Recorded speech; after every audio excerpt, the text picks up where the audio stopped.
Before we jump back in, just a reminder this is part two of a conversation that got a lot deeper than we expected.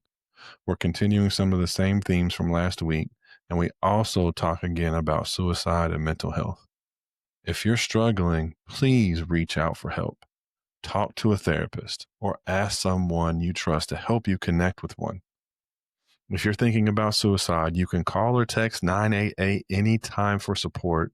And if you're in crisis, please dial 911. We hope the second part keeps the conversation going. And if you need help, we hope it's one more nudge towards reaching out.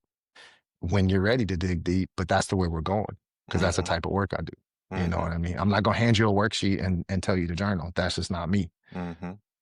But there are some people that's the way they approach it. And then they'll be like, this shit's boring. I don't want to do this. What are you talking about? You Well, know? yeah. I mean, my son went through 4 therapists before he found one that he actually wanted. And he took a You know what long I'm break saying? between each one of them Yeah. because my son's he's not one to revisit. If it like all my kids think therapy doesn't work. And I'm like, well, how's your mom make the money? She meant like, the people have careers built around this shit that are really close to you guys. So those how it doesn't work. You just don't want to work it. Like you don't want to do the work. Like that's how my daughter is. She don't want to go anywhere near it because she knows she got some shit she's got to expose. But my son, like he took long breaks between it. I had to really be like, listen, like you got to try again. You've got to do something because you can't just sit in the position you're in. So he would go to ones, I didn't connect. I don't like it. Okay, fine. Let's find somebody else. But we got to keep looking. You can't just drop off and be like, well, it didn't work that time, so it's never going to go. So I think really the relationship that he has with his sister and never wanted to be like her and her bullshit was like, oh, therapy's never going to. He's like, well, I can't say it's not going to work, but I need to find somebody that I connect with. And so he's finally found somebody that he really is close with now. Yeah. It's doing him well because he's doing it, but he's also, he feels like he's able to open up and do a lot of the work too. So. That's it right there. Relationship, yeah. Once that resonance is established, then I feel okay opening up. I feel okay letting that mask down. Once that trust of non-judgment is that, I'd say it's like this sense of safety we talked about earlier. It's like, I can't make you feel safe. The best I can do is show up as myself. And if you feel safe with me, then great. Right. And I think I'm glad that you brought this up because I'm cynical in the same way. Like, I get so many stories from clients who had other therapists and the stories that they tell, and I felt more like I was their friend, and they were telling me about their dog and stuff, and I'm like, what the freaking heck, bro? And I do think there needs to be more of an emphasis on therapists getting therapy before they go out into the field to do therapy, and continue to do their work even when they're in the field, if they, but yeah, so like that's twofold. Like I think that a lot of times there is a lot of bad therapy out there. I'm not going to deny that. I think a lot of people focus on coping skills and don't think that way, or don't, just stop thinking that way, or stop doing that, or change that behavior. And that's not getting to the root of the problem. And so and that's a therapist issue, not a client issue. That's right. The worksheet and the different things like that. I try not to knock it. I also do think that's a defense for the therapist. Because if I can give you this thing to have you work through instead of me sitting in it with you, that's a protection, and I think that's one of the reasons I've stayed in therapy so long. My therapist quoted somebody, I forget who she said, or it was quoted somebody, but it was like 2 things she said. One, she quoted and she said, we can only take places to the dark parts we're willing to go to ourselves. And so as a therapist, if you're not willing to explore the darkness, your darkness, how are you going to guide somebody else through theirs? And that's been super helpful. And then the way I was trained, we were trained at the same place, but she was earlier than me. But she said the way we were trained is a lot of therapists are trained to be like everybody else, where somebody's on the ledge and everybody's at the door and they're like, hey, come back. We're trained to go on the ledge with them and see why the ledge makes the most sense. Right. Why does this ledge right now in this moment make the most sense? Let's understand it. I'm not going to tell you to leave the ledge. I'm not going to tell you to come back inside. I'm going to join you on the ledge and try to understand why you're here. Yeah. And that's a different way of sitting with people. That's so different than a worksheet. And a worksheet can't get to that. Right? Like, I'm sorry. I'm passionate about that, man. Me too, bro. I'm glad you said something, because I was making it seem like it was just a defense for the guys, but it's not. Like, there is a lot of therapists who are scared of their own darkness And so Mm-hmm. they won't explore their client's darkness. And that is a big hurdle. And if that Yeah. comes up, if you try to go to therapy and you feel like the therapist is more of a friend, or they're not really doing work, or they're something, talk about it with them. Bring it up. Say something. And if they have a horrible response to it, if they're defensive to it, go find a different therapist. Go find somebody else. Go find somebody that's willing to face, because as a therapist, I want my clients to tell me if they think I messed up. If I said something that they didn't like, if they're upset with me, if they think that I'm doing something, I openly welcome that from them, to tell me that. I want that from them. If you open up to your therapist and they don't want that, find somebody else. Find somebody else, and find somebody who you feel comfortable with. Now, when I say that, let me clarify that before you move on. It's not I always got going something to say about this though, too. yeah, go ahead. Yeah. It's No, not you go ahead, always finish going your to be, thought. it's not always going to be comfortable, right? When I say Yeah. comfortable, I mean the relationship is there. Yeah. That's what I mean. Relationship comes first. We cannot go into the darkness unless our relationship is strong. Or otherwise you're pushing too soon because you don't trust me enough. Right. And if our relationship ain't strong, I'm, as a therapist, is going to miss something. Bypass. Right? Because I don't fully know you myself in a therapist way, in a therapeutic way. Obviously, I haven't built our relationship enough for me to understand you enough to take you in there, and I'm going to miss something. And so the relationship is study after study. The relationship matters the most in therapy. Nothing else.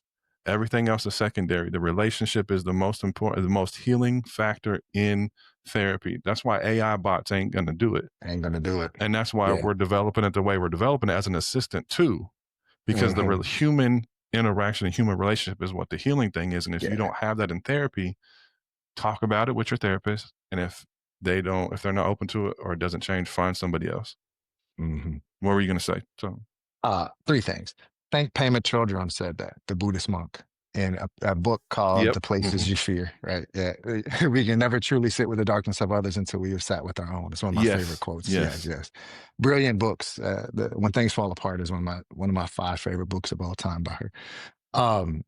Uh, Second is, I also think, just to piggyback on what you were saying, I think we often get caught up in particularly with men, that they should go see another man. When you were saying a second ago, you said her, and I was like, oh, that's dope. Because I think, depending on what we're working on, sometimes, to your point, you talked earlier about having a struggle with your relationship with your mom. And I think it's incredibly important to actually work within the feminine as a guide, as a counselor, as a support, if we're working on the relationship to a female feminine figure in our life. In the same way that I do a lot of trauma work with with women who have been traumatized by men, because they need to know that they can connect with a man and be safe. And that every man is not going to treat them like that person or those people did. You know what I'm saying? I think it doesn't have to be the same gender. They don't have to be the same age. They don't have to be the same race. What they need to do is be able to connect and have an expertise, and maybe if not expertise, but a deeper understanding and training to be able to work with the struggles that you are having, particularly when we get into things like trauma or eating disorders, because not everybody knows how to do that type of stuff. And it does require a particular approach and patience and targeting. And there's a lot of things that go into the type of work that you do when you step into those dark places with people. And if you don't know how to do that work, that's fine. I'm just saying, if you want to, go learn. Right. Go get supervision. Go get training.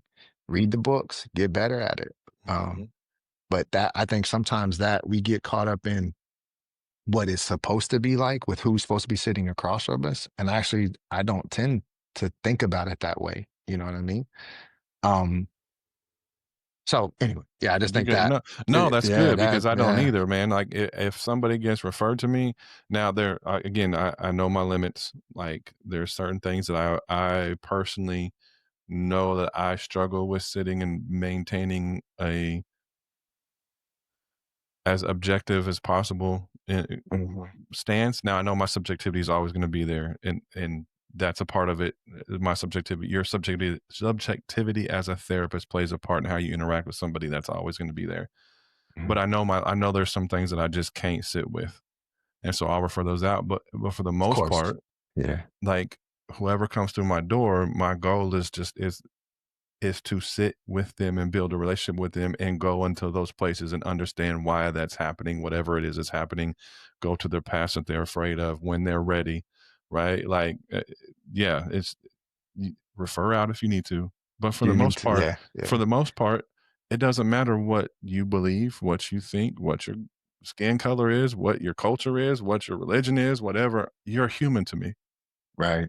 and that's what And I matters. want to get to know your humanness. And I want to get to know your humanness. Yeah. I don't I can't stand like these cultural competency trainings because they just teach, a lot of times they're teaching stereotypical information. And I'm just like, I want to know you. I want to know your life journey. And that's it. That's it. And then if I'm familiar with it, great. But that's all. I could also project my experience onto yours if I think I'm too familiar and I stop listening and I start presuming. And now I'm making mistakes. Which is your work as a therapist is important to keep so that you don't do that. Why don't do that? Exactly. I have a client that I'm actually going to consult tomorrow with my consultant I meet with every other week about a client that a couple I'm working with, and we've been digging into his stuff, and there were some similarities that came up with parent.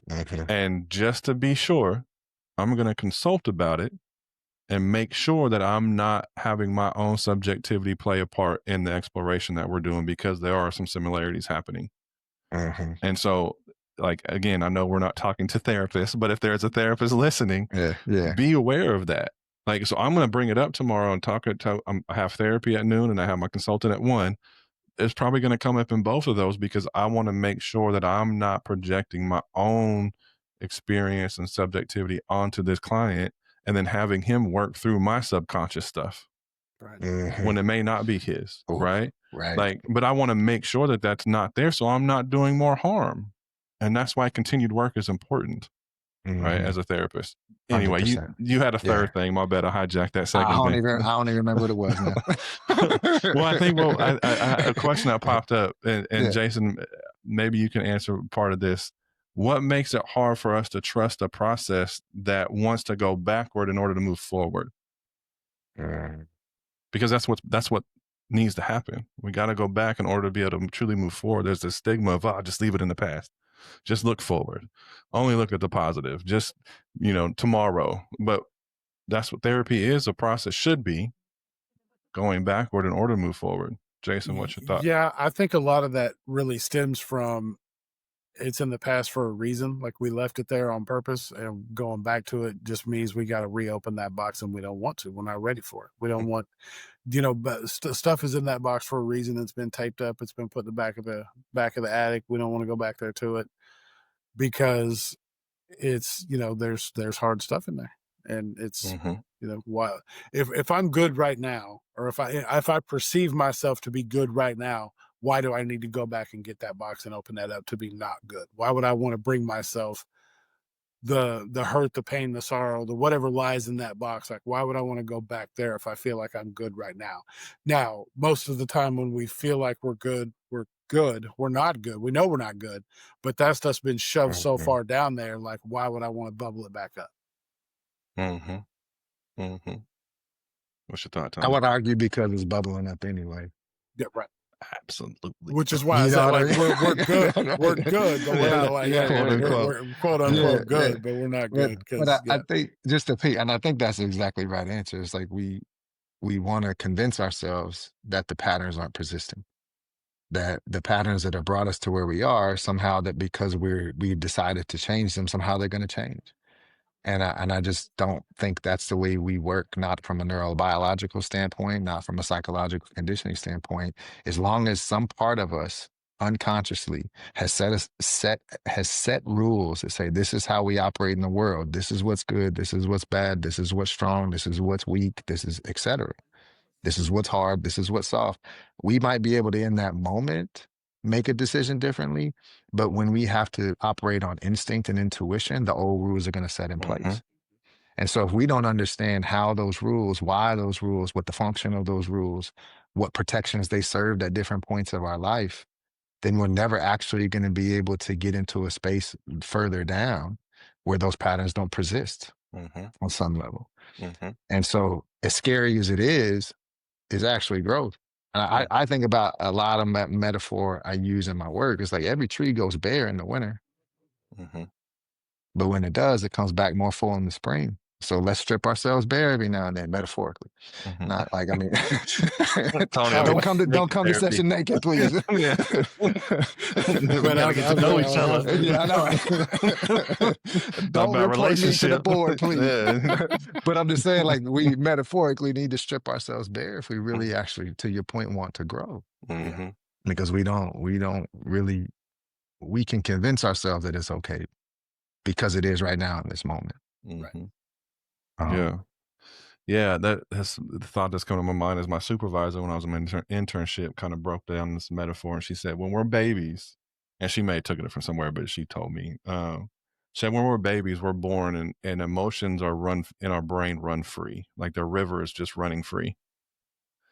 And over the course of time, in our interactions with our system, that's not okay. And there's a brick of the dam put up. There's another brick put up, another brick put up. And eventually what happens when you dam up a river? Stops flowing. It starts flowing over here. It starts flowing over there. It starts causing damage in other areas and covering other things up. And so that's what is happening. We have dammed something up and it's causing problems, whether we're aware of it or not. It's causing problems and things to happen that may not even seem like it's connected, but it is. And we have to tear that dam down in order to be able to start flowing how we're supposed to flow. Like that's the purpose of going back. And like you're talking about rules from an IST perspective, organizing principles, right? Like they're pre-reflective, they're subconscious. You don't know they're there.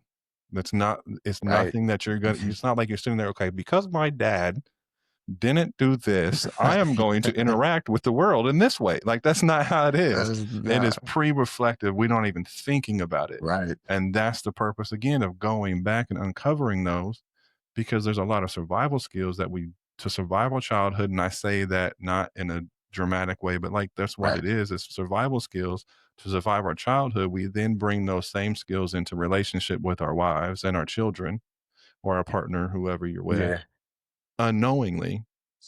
And now we're trying to use those tools, those skills in a situation that's no longer needed. That's right. And so we have to uncover those. When you're responding this way out of anger, why is that the most beneficial way to respond? Where does that come from? What is that about? Why is that there? Why is alcohol a beneficial tool? What is it helping with? Where does that come from? Before we look at stopping it, understand why we got to understand it, right? Yeah. So that's the purpose of going backwards in order to move forwards. All right. Everything makes sense somewhere along the line. Somewhere along the line. Man, they don't make sense. But like, because we just must not be looking deep enough. We might be asking the right questions yet, because somewhere along the line that made sense at some point in your life and it stuck. And until sometimes people, solution focused therapy says you can just make a choice. This is the first therapy I learned. Completely incomplete. No disrespect to Ensu Kimberg, but but it completely incomplete, because that's not how we work. We know we have a biological highway or neurological highway in our brain called the default mode network that says when we are not consciously focused on something, those are the patterns and the neural pathways that we operate on. And that shit is set in early life. And not that it can't be altered. Right. It can be altered, but we can't alter it without awareness. Right. We can't alter it without consistency. Right. And we can't alter it without acknowledgement that these patterns are there. And I wonder if there's I'm trying not to get too far off, but I feel like I need to say, like, I wonder if that's why we have such a huge mental health crisis. because we have so many people focused on just giving coping skills, just fixing it, just looking different, just doing this, wanting a quick fix to make somebody feel better, instead of spending time and understanding and trying to figure out where it's coming from in order to heal and move forward. So that's a whole another conversation. Like, and I'd be happy to come on to have it. let's do it. but I think part of that, like my quick answer to that is, in part, but not that. I think we have lost in many ways the centers of life where we used to be able to figure this out. When I think about men, it's like, well, no, I don't think you need to go to therapy, but I think every person needs counsel in their life. It used to be the shaman. It used to be the medicine man. It used to be the elders in our community. It used to be the spiritual leader in our, or the elder that we could turn to for advice. And as we have moved into more and more fragmented societies, individualistic, and in that individualistic bent, that we have lost that sense of that hierarchy, the healthy hierarchy of, man, there's people who know more than you, and it's okay to go to them and ask questions and get wisdom. Yeah. And whether that now shows up, and whether it's men's groups, whether it's church, your temple, your whatever it is, your mosque, or whether it's the men's group down at the YMCA, or whether it's, I work with this young group of great young creators that are working on a documentary that I'm advising on, that's making a documentary about men's suicide. And trying to do a much deeper understanding of where that comes from. And they are running men's groups in barbershops. Oh, it's awesome. To open up these conversations. Because the truth is, we don't create enough space to have connection anymore. All of this is these bullshit pseudo connections from social media. And social media is great. This is going to go out on platforms. I'm just saying, it has its value, but they become para relationships. In many ways. And which then allows us to keep up the mask, to keep up the facade of who we think we want the world us to be, and rather than showing up in a more genuine, authentic self, which comes with softness, which comes with weakness, which comes with vulnerability as much as it comes with strength, resilience, and courage. That you can't have one without the other. And if we try to stay on one end, then we're denying parts of our humanity, particularly those men and women. But just as a conversation around men's mental health, like it's I think it's even more apparent in that way. Yeah, it's definitely. And Jason, I want to get your thoughts on that. Like, it's definitely working together, right? Where we have that societal piece that's definitely fueling it, and then we throw Band-Aids at this gushing wound and wonder why it's not getting better. Because there is research that shows like coping skills are effective for only about 18 to 36 months. And they lose their effectiveness. I'm surprised that long. That actually surprised me that it's that long. Me too. Me too. But that's what I forget what the research study is, but that it's I'll have to find it. But anyway, it was 18 to 36 months around there. And then they wear off their effectiveness. Because we're just throwing a Band-Aid at it. Because it's doing something. If it doesn't have any meaning, or if, to your point, I can be doing this thing, and if it's not connected to why I think I should be doing it, or what it's actually helping, or what it's influencing, or what it's affecting, then because then it's like, it's not working if the pattern persists. Why am I going to go to meditation if I keep getting into arguments with my wife? Why would I keep doing it if the thing I want to change is not changing? Then I'm going to just unconsciously say, this ain't working, so stop doing it. Right. Jason, what's your thought, bro? So what's back to the question at the root? What are we? Because you guys both went off on it. So no, you're good. You're good. So I guess the question is, how do we reframe that? What's the question? How do we reframe therapy as not just as reliving pain or reliving the past, but as reclaiming power over it? For men, so that we can reframe therapy for men. We're honestly, as far as the male species goes, we're more analytical and thinking that way. So honestly, I think talking about it just like that is the best way to do it, because the reason that we tend to shy away from it comes based from the fact that we think it's all flu-flu bullshit. we think it's this, and we're going to talk about how do you feel as a kid, or when you were a child, you wanted to bang your mom, all the weird shit that people come out with therapy and how it all came about. Like, because all that Hey, shit comes about. You Freud hear was a people talk. genius. Freud was a I'm genius. not trained in psychodynamics. Right, I'm gonna but leave that, that to you, but Derek. and that's what I'm saying. Like that, a lot of that stuff comes up, and they're like, "Wow, I'm not go talk about my damn feelings." And if you talk about it in that way, like this, what we're gonna do is there's something back there that you don't want to talk about. We're gonna figure out why. We're gonna figure out how.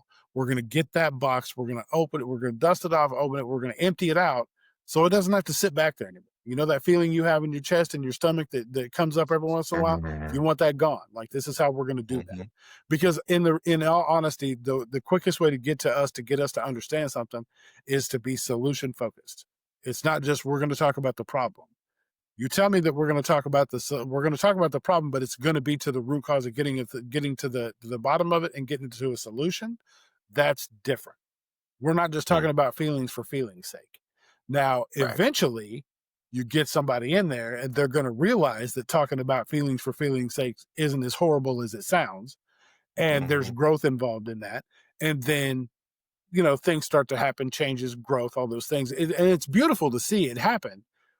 But sometimes you have to sell it in such a way that, they have to look at it as like I said, solution focused situation where they know that it's not just going to be talking about something to talk about it. Like, as long as I know we're going to get to the bottom of it and I can put that box away empty for good and I don't have to deal with the feelings of it anymore, then I think that would be way more beneficial to getting more men to realize that, therapy isn't just about, tiptoeing through the tulips and thinking about, oh, well, go out here and look at the rainbows and the sunshine, and it's going to be great. It's going to be awesome. We don't have time for that shit. Like, think about like the societal pressures of men. We don't have time to just idly sit back and talk about shit without a solution. Without it leading somewhere, going somewhere. Right. Yeah. It's got to be hurting somewhere. Yeah. I'm not just treading water just to be treading water because That's right. why am I paying you this money to sit here and talk about some shit that happened 30 years ago when I got bills due next week? Like, talking about what happened between me and my mom. We got to connect dots. When I was 12, that doesn't help me pay my electric bill tomorrow. Like, I got bills, I got kids that have shit to do. Like, and you just, you think about it in that way. And when you kind of break it down and boil it down and say, well, you can be more effective in your everyday single life when you're not having to deal, when you don't have this hanging over your head, you can focus more, you can lock in more, you can do more, you can be more effective, you can be more attentive. If we deal with this shit that's been sitting back there for however long, then you're talking about something that we can quantify on paper and say, okay, well, I know that now we're going from point A to point B. So let's start there and we'll see where we go. Yeah.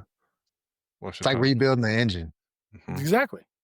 It's like an old school, like I got a 68 Cutlass, but it don't run well. We got to take that engine all the way apart. Get out your little Chilton's manual. Get your Chilton's manual out. We'll talk about it page by page, baby. Let's go. Yeah, right. Yeah. But when it's back together and all the parts are clean and maybe we replaced a couple parts, that shit gonna run smooth. Yeah. Yeah. Owning where we come from, owning that, going back and owning that from the past, owning that helps us show up better in the now. Yeah. If we can uncover these things, we find those parts, and they may not be fixed, they just need to be cleaned, understood. Right. There just may need to be some there, but once we get it and bring it into awareness and we work with it, then we can show up better. I think ultimately that's for me, that's been the solution. Right. In those moments, because there's going to be times, I think, in therapy, any good relationship's going to have that. There's going to be moments where you may not necessarily dig into the past. Yeah. You may just talk about something from yesterday.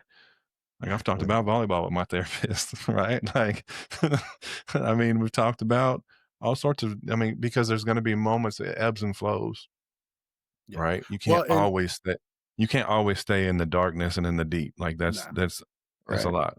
Go ahead. Well, and it's when another, from a man's perspective kind of thing, the way we were raised is by telling somebody that you may just want to clean something up, it's gonna land a lot better than saying we got to fix something. Because if you tell a man you got to fix something, that means something's broken. And we don't want to be Right. broken. We can't be broken. We can't afford to be broken. We don't have time to be broken. As a man, nobody wants to be broken. So if you're just talking about how we will, we need to address some of these things that have happened so that you can have a clearer, because, let's be honest, as men, it gets kind of loud in our heads a lot. Mm-hmm. We have a lot of shit going on. We're like Grand Central in the holidays. Like it's noisy in that bitch. Mm-hmm. And in order to quiet some of that down, like some of that work's got to be done, because that's really what the noise is. The noise is the culmination of all of those things that we've let slip or, put down to the side, and we're going to get to it later. Later's 20, 30 years from now, and it's still sitting back there. We never got back to it because we don't have time. And so, framing it in that way makes a big difference, because nobody wants to be told they're broken. Mm-hmm. Yeah, I don't believe in that philosophy. I said that one time. My supervisor was like, "Man, they're not broken. Right. They're not broken. Like that's not what we're doing. We're not fixing people. And if you approach it that way, that you're fixing somebody, you're going to end up doing more damage than good." Tony, you said something. It was great because it led into a question of the connecting dots. So when you've been sitting with men and a man finally starts connecting the dots between how he grew up and how he reacts today, what does that look like? What have you seen in men when they start connecting those dots? Tears, revelation, release, smile. That's the relief. Like the relief side of the release. Yeah. Release of realizing maybe I wasn't broken.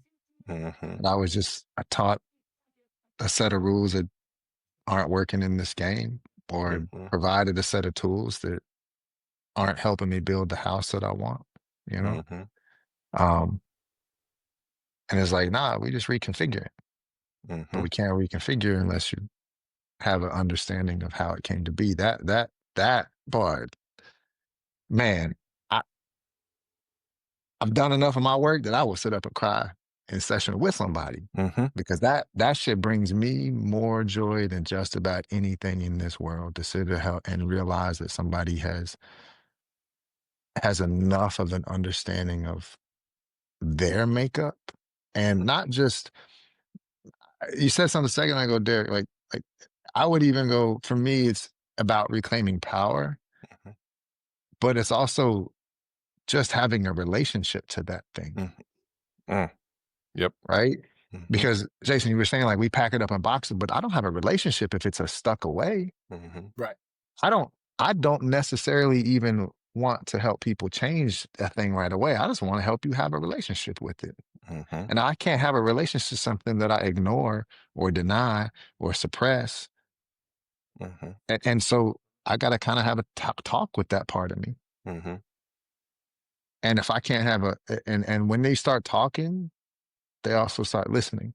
And they actually realize maybe those parts of them were just afraid or angry, or, to your point, envious or jealous or confused. And so we start to create these characters and these versions of ourselves. I just turned 49 a week ago. And I always do a little writing around my birthday. I appreciate that, homie. I do a little writing around my birthday, and I was like, I've had 49 years of renovations, and it's gonna keep going on. Like that I think, because the more work we do to have a relationship with those parts of ourselves, whether it's our past, present, or the relationship to our desired future, that's the only way we gain agency, is to have a relationship to those parts of us. I'm glad you broke that down, because that's what I kind of meant by reclaiming power over it, right? Of right now, if it stays in that box, if we keep hiding from it, if we keep running from it, if we keep not want to face it, it has the power. It's affecting us whether we want to or not. But if we can go back and we can face it and we can understand it and we can accept it, make friends with it, stop judging that version of ourselves, stop judging ourselves, like, judging 12-year-old Derek with 43-year-old Derek experience. Right? And that's a lot of times what's happening. That's a word, because you know how people move through the world that way? Yes. And so if we can learn to accept that parts of ourselves, we can learn to accept that kid, if we can learn to have compassion for that kid, man, that's taking power back over it. And releasing the kid And from releasing holding the weight. Man, listen, bro. Man, listen, yes. Having compassion, releasing her from the responsibility of it. Because she or he was just trying to survive.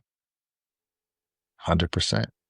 Man, you're making me emotional over here, though. Like, but that's the thing. I mean, just, they're trying to survive with limited knowledge, and we're expecting them to have 43-year-old knowledge or 49-year-old knowledge, and it just wasn't the case.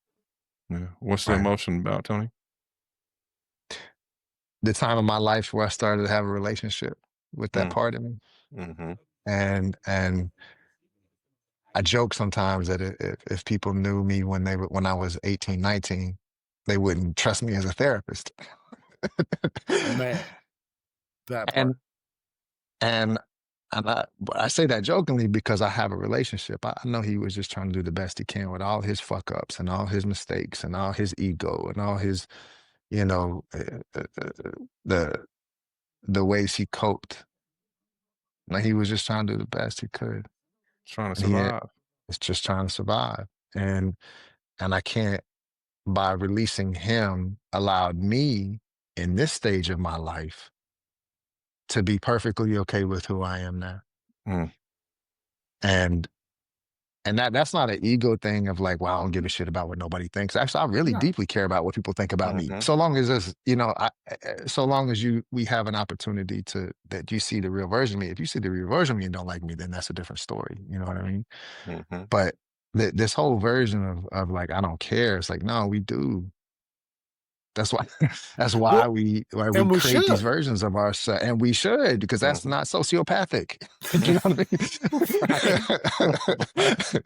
mean? Absolutely. I don't need anybody to like me. I guess my point. What? Yeah, but the emotion that's coming up is just thinking about not only some specific people were popping in mind when you asked about what does that look like. It's just that it was a joy, but it was also this recognition of when I was in that stage of doing that work for myself.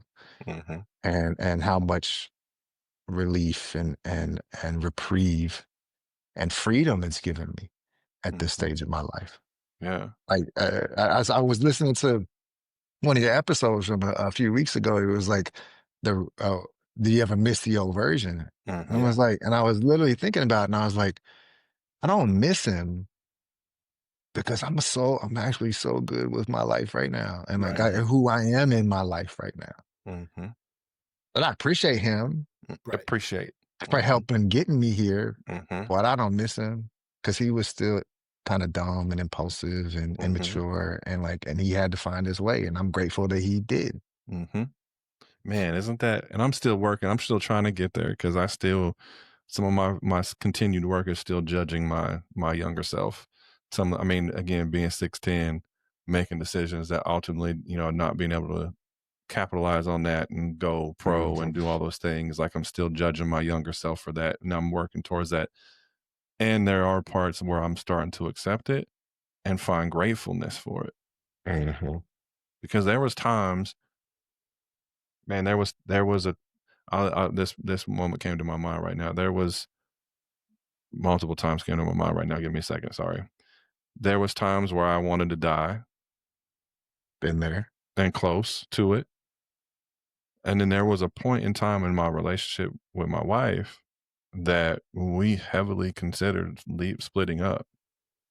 Been there. And had we done that, we wouldn't have the twins. Like, and man, this episode get me, bro. Had we called it quits and not figured it out, man, these 18 years of these girls, I couldn't imagine what my life would have been like without them. And I'm so thankful that he chose to stay, that he didn't do what he did what he wanted to do when he was younger. Because there was moments I was close. I want to have any kids. Like, I want to have the story that I have with my wife and my kids. Had he given up, and had we given up, I want to have the twins and the stories I have with them. Like, man, so getting to a place of acceptance and thankfulness No, I don't miss him. I don't miss being him because he went through some things. But I'm trying to move to a place of being thankful for him. Yeah. And that's coming back to the conversation. I think that's what struggles with the idea of that therapy makes you soft. Because this work is some of the hardest work there is, bro. Like just in the conversation tonight, do you know how hard this, I don't like to cuss, you know how hard this crap has been to face? Like this stuff ain't easy to face, bro.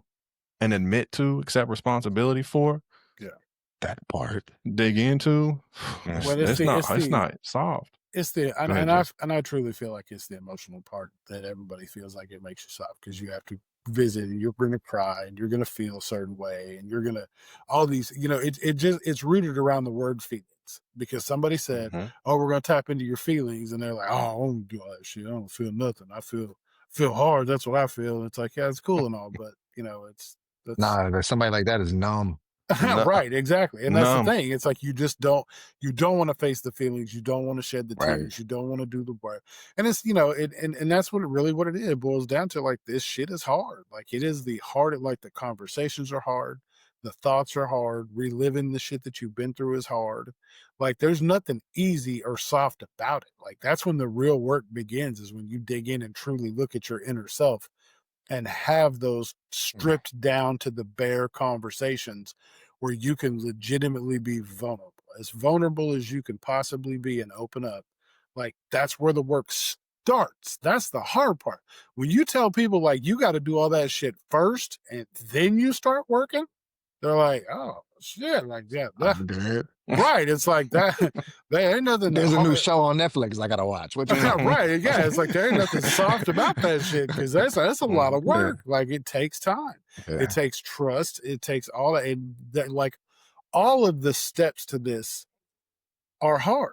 But the thing is, you're worth the hard. Choose your hard. You want to continue life as it is, which is hard, or you can do this work to make that load a little lighter. Like, if I'm choosing my hard, I'm doing that work, because I would rather work through that to make the rest of my days a little fucking brighter than I would to get up every single morning and be like, I got to deal with all this stuff, and I got to work, and I don't know how to process this shit, and I'm already upset from yesterday because I didn't let that shit go. Like, people don't realize at the root of it, at the surface of it, or like on the surface and at the root, it helps you in every single day life. It's not just about digging up all the skeletons from the past. It also helps you move forward and learn that you don't have to drag everything with you to the next day and the day after that and the day after that. Like, that bag gets fucking heavy, dude. Like, you got to be able to take some of the shit out of that bag so that it's not so heavy going into the next day. Right. 100%. So well said. Yeah. So how... So I told you I don't need therapy. I got it. Yeah, right. You got it already. Yeah, right. I don't have the letters, but I'm just like you. But you know what though? That's actually the third thing I was gonna say. I'm glad you said that, because I don't always think, like, I think it has to start somewhere with vulnerability, whether it's with your closest of friends. Like, everybody's got that best friend, homeboy. Yeah. Like, for real. Are you being vulnerable with him? Like, if you do you have people in your life that you are willing to be 100% honest, or as close to that as possible, and vulnerable with it? And if you got that, then cool. But if it's still not resolving the struggle, then yeah, maybe therapy is a thing. If you're a deeply religious person, maybe your pastoral presence could be that person you go to. Fine. It could be a mentor in your field you go to. You know what I'm saying? It doesn't. Therapy is wonderful. Obviously we make our careers at this and devoted our life to learning to the best way to serve people in this way, but it just starts with the willingness to open up. And unfortunately, not everybody's trained on how to hold that. I think and that's so why. If you're scared of it, then yeah, therapy, as hard as that and scary as that is, then therapy is a great place to start, because hopefully the person sitting across you is trained and understands and has been practiced at how to hold it when you open up. Right. Yeah. I think that's the biggest thing I want to maybe emphasize with that. Whether you have friends that are therapists or not, like making sure whoever you're talking to is let me start that over a little bit. I struggle with the idea of opening up to friends because Mm, friends see you differently than a therapist sees you, fair. Yeah. That's right? facts. Yep, yep, yep. Even me, like as a therapist, like I am a therapist. That's who I am as a human. Like me in the room is who I am as a human. However, my love for Jason, my love for you would affect the way that I see things and feel Yeah. things and respond to things Mhm. differently than it does with somebody that's in the room with me because we don't have the external context. I Not agree. that doesn't mean I don't care for the person in the room. I care I understand. deeply for Yeah. the people in the room, Mhm.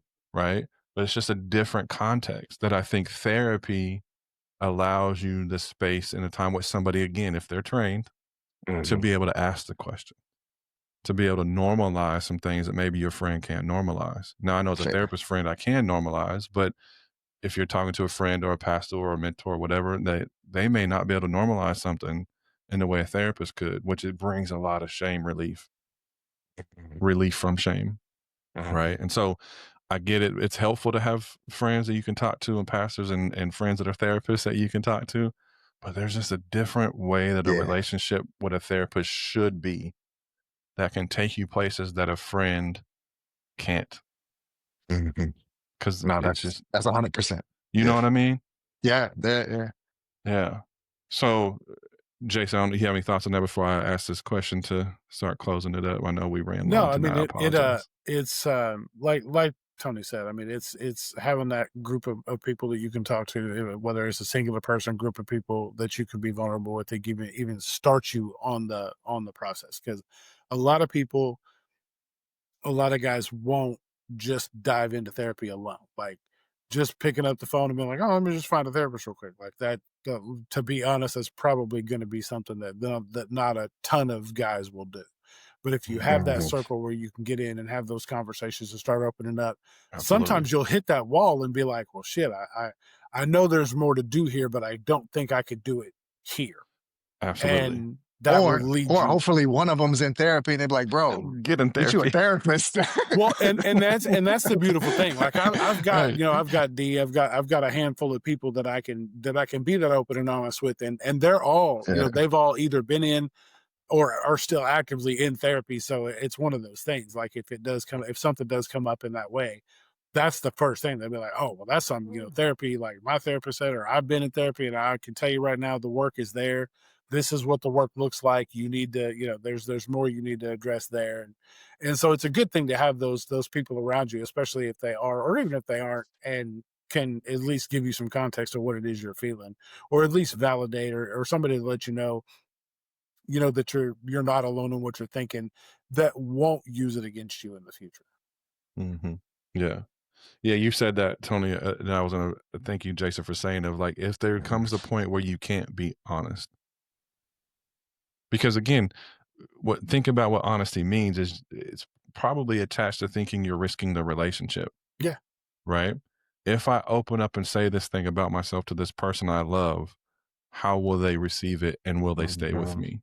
Mhm. And that's Right. what that fear normally is about, right? And so if Yeah. that That fear fear of pops up, that rejection. fear of rejection, abandonment, right? And so if that fear pops up, that's the beneficial thing about therapy, to work through that, because this person shouldn't, and if they do, they're a jerk in a lot worse words. They're not going to leave you or abandon you. Yeah. And that's the safety in therapy, that to dig in and say this thing and face it, that and then you can usually come and say it to the friend. Like even the stuff talking about my daughter and stuff is not stuff I would normally talk about, but I've been facing it and I'm owning it, right? And that's came in therapy. But if you feel that fear with your friend, that's normal. That's Yeah. okay. That's completely normal. And that's probably a sign that you need to get a therapist, That's right. Yeah. because Well, it's a and huge hurdle to tackle and not know what it is. Go ahead. Sorry. Mhm. the fear of rejection and the fear of abandonment is, it's different if you're just an asshole. Like if I do something and it's my fault and you walk away because I did something that's my fault, that's something I've got to own up to as a person, as a man. Like I gotta own that. I gotta eat that. But if it's something that is because of the person that I am, like if it's like part of my makeup, because I've told you I've been vulnerable with you on something that has affected me in such a way, like that's just part of me, and you like, and there's the rejection and the abandonment. That's something completely different, and that's why a lot of men don't want to face that. Like if it's something that I can't, I can fix being an asshole. I can fix doing something that hurts your feelings. I can fix doing something like if I step out on my wife, like I got to deal with that. Like that's a consequence that I created. But if it's something that's like a part of my root cause makeup, like that I didn't really have a hand in, and I get rejected for that because I've been vulnerable about it, like that's a different fear. That's a level that a lot of us don't want to face because you can't really fix that. Like that's something like you can do therapy, you can go to therapy before and do all that stuff. But if somebody's just going to walk away from you because of something like that you don't really have a hand in, like that's what a lot of people don't want to face. Yeah. Yeah. And normally they probably aren't going to abandon you. Yeah.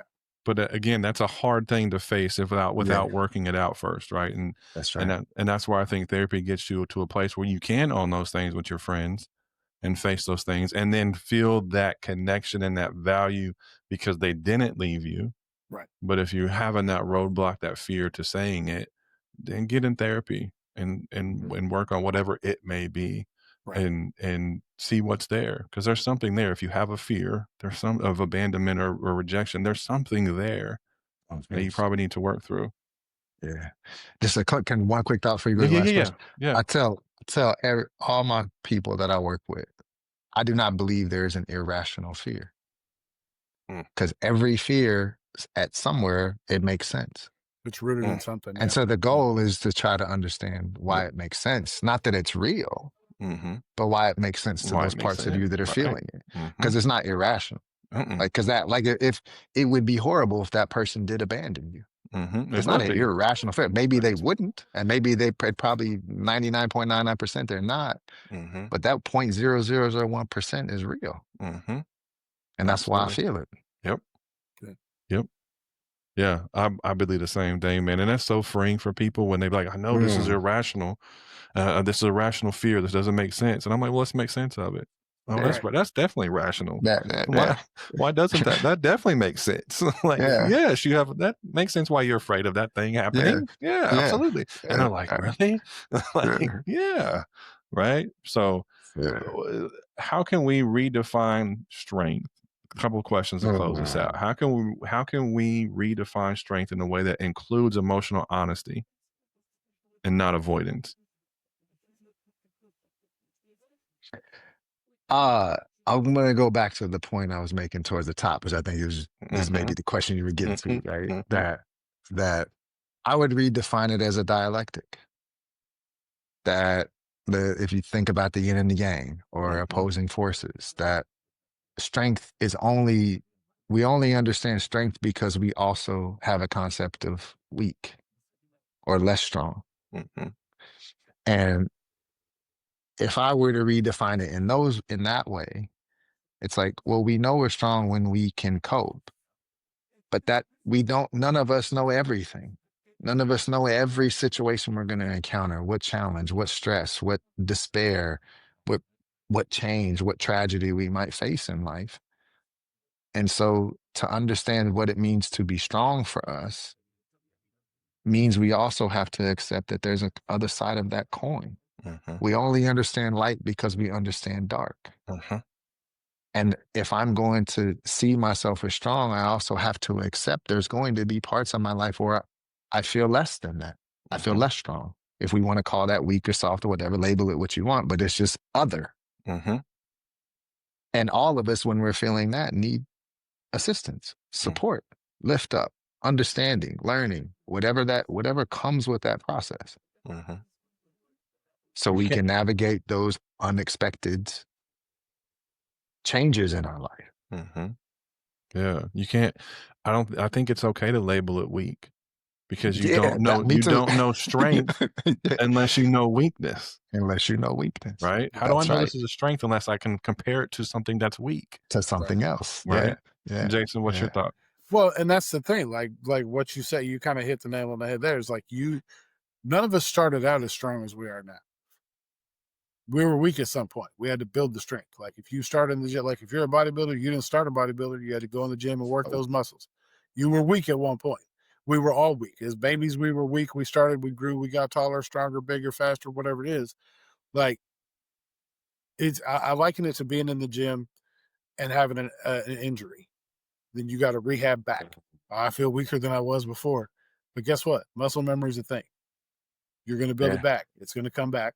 And that's the deal. Like if we decide, if there's a time or a point in our life where we do feel less strong, if that makes you feel better to use less strong than to say weak, Right. you know, that's the thing. Just go back to what you know, work it back out again, get back. You're gaining strength by admitting the weakness in the first place. And you can't build it back unless you acknowledge and label it what it is. Whatever makes you feel better, however you got to spend it to make it work for you, you're never going to build the strength back until you acknowledge that it needs to be. And acknowledging that means you have to say, I'm less strong now, but here's what I'm going to do to build it back. Right. As you were talking, Jason, something occurred to me. It's like if you want a definition, Yeah. Strength is our ability to accept reality as it is. That's a good one. Because that might mean my ability to see that I don't know how to do this by myself. Right. I don't know how to change this. I don't know how to correct this pattern. That's reality as it is. I don't know how to make my wife want to stay if she's ready to leave me because I'm doing this.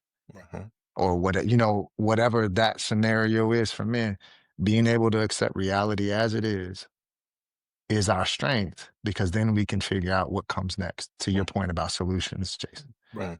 If I don't know how to change this, that's reality as it is. A strength to being able to see that if I can't fix it, or I can ignore it and just be in the pattern and watch life fall apart. It takes a lot of strength to look at the damage you may have caused. Man. It takes strength to go back and face the hurt that you have from your parents. Yeah. And the mourning that you have from, I'm reading a book called The Drama of a Gifted Child by Alice Miller. And it's about how psychotherapists become psychotherapists and how our ability to sit with people's emotions are formed in our childhood. And it's like part of what she's talking about, Alice Miller's the author, is mourning the thing we'll never get back, which is unconditional love. Oof. Our parents are the only ones that should be ones that loved us unconditionally, but they're human. Right? And so we don't get that. And then we try to get that from others. And then we have to look back and grieve and mourn the love we'll never receive. That takes strength, but that's the reality. And in that not getting that, we try to take it from our child. We try to get it from our child, which causes more hurt. And so it takes strength to view reality as it is of what's happened and say, I've done this thing. Let me own that. That takes strength. That's not soft. That's not soft. I think about what came up for me as you're saying this, and I want this thing, but getting it might be scary. I want this relationship with my daughter. I want to repair it, but I'm not really sure how that's going to go. There's an unknown. Yeah. I think about people that I work with. I want to make this career jump. I'm just scared of the unknown with that. Yeah. I think to help redefine it or to add into that redefinition is the both and idea. Tenderness and power can exist in the same space. Right? And when you like the strongest man is the one that's usually the softest, like the most calmest, the most vulnerablest. Like you don't want to be afraid of the biggest man in the room that's barking and yelling and cussing and acting tough. You want to be more afraid of the dude that's over there that looks like he might be able to do something, but he ain't saying anything. Right. And he's the peacemaker. He's probably the one that you want to, because tenderness and power can exist in the same space. And that's strength. That's part of that definition, I think, for strength is when you understand that you can be both. You can have both. I can be tender in this moment. It doesn't take away from my power that I have. Well, and there's so much strength in knowing what you're capable of, but choosing to harness that and not use it all the time. You don't have to be on go. You don't have to be so solid all the time. You don't have to be so aggressive all the time. It doesn't have to be that. There's power in the quiet. There's power in the silence. There's power in learning. there's more power in learning than there is acting like you know. Mhm. Yeah, absolutely. Yeah. Yeah, man. I wish I would have known that at 17. I wish I You would and have me known that both, yesterday. dog. Shit, what you talking about? Right, right, I was just thinking, absolutely. I wish I'd have known that 2 years ago, a Right, year ago. yeah. Yeah. The last thing, what would you say to a guy that may be scrolling tonight or today, because we release in the morning, a guy that may be Yeah. scrolling, still wondering if therapy will make him less of a man, what would you say to him? Give it a shot. Mm, See what happens. yeah. Yeah, I would say I got this. the fear is paralyzing. But do you want to stay paralyzed, or do you want to try to start movement in some direction? Because Mhm, I know for myself, I would never want to be paralyzed. So, the fear, you're already living with fear anyway. That's why you're scrolling, and that's why you're searching it in the first place. Let's find a way to Mm. put that fear down and put some work in. Like it's those sleepless nights aren't going to get any better if you don't do anything to help them. One thing and to piggyback that, one thing I will often say to people that I work with is it's not confidence that lets us leap. It's the leap that gives us confidence. mhm, yeah, And if somebody's out there seeing this and they're asking themselves, or they've made it all the way to this point in the podcast, there is resonating some way, yeah, take a leap, because it might, and reach out to somebody. It might not work the first time, it might not work the second time, but you never know. That first person you talk to might be the one that helps you change your life in yeah, exactly the way you want it to be. absolutely, You know? absolutely. I think I agree with both of y'all, man. Therapy doesn't make you soft, it makes you solid. Mm, Like, love that. yeah, it doesn't make you soft, it makes you solid. It brings that inner self together, makes your sense of self come together, and it helps you interact with the world more fully. And that's strength. That's part of strength, I think. Interacting with the world and knowing when you're weak, knowing when you don't know, and accepting that, accepting reality as it is. That's strength. That's Yeah. strength. So helps you understand. It helps you understand the story that built you, Mm, so it stops controlling you. mm, And that's not weakness. That's freedom. mm. So, man, big thanks, Tony. Appreciate Thank you. you. Thank you both. Yeah, It's been a wonderful, wonderful time. man. Well, Same, we appreciate you joining us, man. absolutely. When we came up with this, I was like, I was sitting here and I was like, man, who can we get for this? And then something popped in my mind when I text you. I was like, why have I not hit Tony up? Like, this is perfect. Like, this is a perfect episode for him. So, Yeah. yeah, man, we appreciate you being here, man. So if this Nah. conversation, go ahead. No, Sorry. I was just gonna appreciate y'all having me on. Like, I hope y'all was doing a lot of wonderful things with the podcast, with the project. So I appreciate y'all having me a part of it. Yeah, We appreciate appreciate it, that, man. brother. And the crazy thing is there was still so much that we could have talked about and went off into. Mhm. Like, this conversation is a good one. So maybe we can add it on to a future episode and come back and revisit some of the topics we didn't get into with this. So, Yeah, for sure. I'm down. well, if this conversation hit home, share it with a friend. Follow at the Majo Podcast on Instagram, TikTok, YouTube, Spotify, Apple Podcasts, or whatever else you listen to it on. This will be a two-part episode. So if you watch both, man, we appreciate you. And we'll see you next Wednesday for another real, raw, unfiltered conversation. Y'all take it easy.